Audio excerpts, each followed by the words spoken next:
Hello students, I hope you all are fine and well. Now be ready for an English grammar. Today we are going to start our topic to be forms.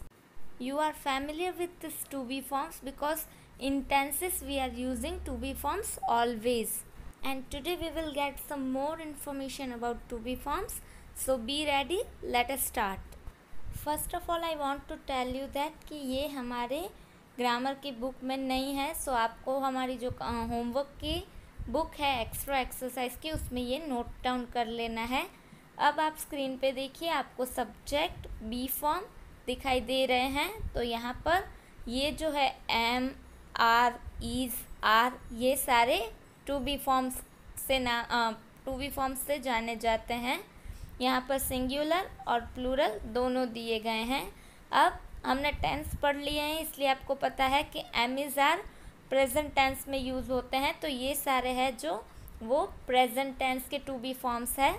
अब देखिए आई होता है तो उसके साथ कौन सा to be form आता है, एम. यू होता है तो आर. यू अगर सिंगुलर हो या प्लूरल दोनों में आर ही आता है. फिर ही शी इट हो तो ये क्या आता है टू बी फॉर्म, इज. और देखिए अगर प्लूरल हो, यू है, वी है, दे है, तो उसमें क्या आएगा, आर. अब आप उसके शॉर्ट फॉर्म भी याद रख लीजिएगा. जैसे कि हमें आई एम लिखना है तो हम आई फिर एपोस्ट्रोफी और फिर एम लिखेंगे. ये सारे शॉर्ट फॉर्म को कॉन्ट्रैक्शन कहते हैं. यहाँ पर ही शीट के भी दिए गए हैं, वी दे वगैरह सब के दिए गए हैं जो आपको याद रख लेने हैं, ठीक है, और लिखने भी हैं. अब हम नेगेटिव फॉर्म देखते हैं. हमने आगे देख लिया कि आई के साथ एम यूज़ होता है टू बी फॉर्म. तो आई एम और फिर पीछे नॉट लगा देने से नेगेटिव बन जाता है. और फिर अगर हमें शॉर्ट में लिखना है तो एम नॉट भी लिख सकते हैं. हमें सिर्फ पीछे नेगेटिव बनाने के लिए नॉट ऐड करना है, यू आर नॉट. इस तरह यू आर नॉट का बनेगा. फिर ही हो तो हमें पता है कि उसके साथ टू बी फॉर्म आता है इज़.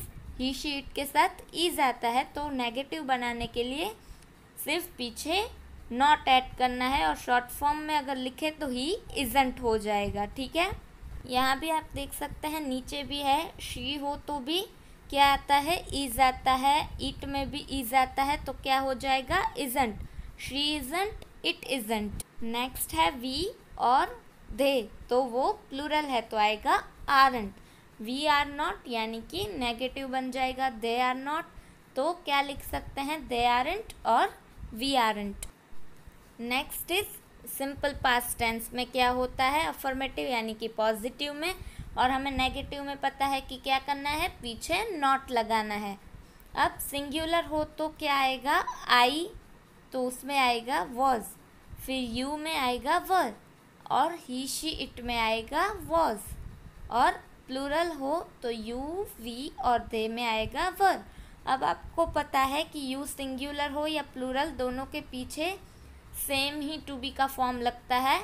तो यहाँ पर सिर्फ आई और ही शी इट में वॉज आएगा और you singular plus you plural, we और दे में वर आएगा. हमने सिर्फ सिंपल टेंस देखे हैं इसलिए हम टू बी फॉर्म्स है वो भी सिंपल टेंसेस के ही देखेंगे. प्रेजेंट और पास्ट के देख लिए हैं. अब हम फ्यूचर टेंस का देखते हैं. देखिए यहाँ पर नेगेटिव में दिया गया है पर आपको साथों साथ पॉजिटिव भी लिख देना है. आप सिर्फ ऊपर विल लिख दीजिएगा और विल नॉट है उसके ऊपर नेगेटिव लिख दीजिएगा. तो आपके दोनों ही एक पेज में साथों साथ आप लिख पाएंगे. अब पहले आता है सब्जेक्ट. तो यहाँ पर I, you, he, she, it, we, you और दे, ये सारे जो भी सब्जेक्ट प्रोनाउंस है उसके पीछे हमें क्या करना है, हेल्पिंग वर्ब यानी कि टू बी फॉर्म लगाना है. तो फ्यूचर टेंस है इसलिए आता है विल.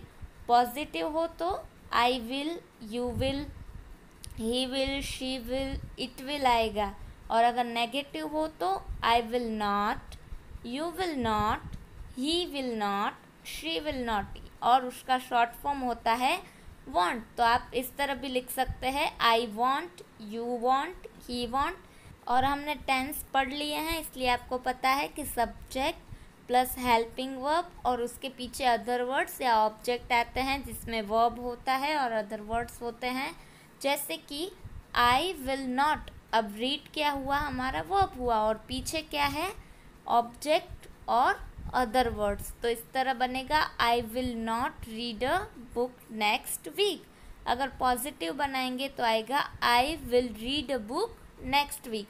मैंने जैसे ही आपको पहले बताया था कि आपको क्या करना है, ऊपर विल लिखना है और फिर नेगेटिव करके ये विल नॉट लिख देना है, ठीक है।